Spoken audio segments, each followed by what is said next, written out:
थाना तैमूरिया SHO रशीद लोधी ने खवातीन के पर्स छीनने वाला मुलजिम गिरफ्तार कर लिया। क्राइम रिपोर्टर इमरान कसूरी मुलजिम ने गुज़िश्ता रोज़ बफर जोन में खातून से पर्स छीना था, जिसकी वीडियो सोशल मीडिया पर शेयर हुई थी। मुलजिम को वीडियो में पुलिस की वर्दी में मलबूस देखा गया। पुलिस ने CCTV फुटेज की मदद से मुलजिम को गिरफ्तार किया। गिरफ्तार मुलजिम की शिनाख्त नादिर अली वल्द कादिर बख्श के नाम से हुई। मुलजिम के कब्जे से खातून से छीना हुआ पर्स, पुलिस की वर्दी और कैप समेत पुलिस नंबर प्लेट लगी हुई मोटरसाइकिल बरामद कर ली गई। गिरफ्तार मुलजिम के खिलाफ मुकदमा दर्ज करके तफ्तीश के हवाले कर दिया है। अस्सलाम वालेकुम। मैं SHO मोहम्मद रशीद लोधी SHO तैमूरिया। हमारे इलाके में नासिर भाई ये जावेद भाई के घर के वहाँ से आया, जावेद भाई के घर से पलट गया करता था।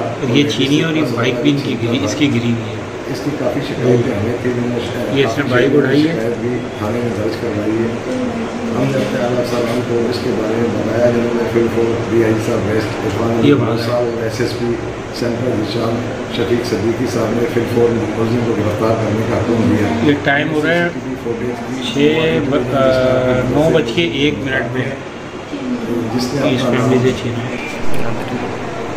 नादिर अली बतलाया मुलजिम से छीने गए पर्स वगैरह भी बरामद हुए। मुलजिम से T-शर्ट। नासिर भाई ये जावेद भाई के घर के वहाँ से आया, जावेद भाई के घर से पलट गया, साइकिल इस्तेमाल कर ये छीनी और ये बाइक भी इनकी गिरी, इसकी गिरी हुई है। लगाया हुआ था।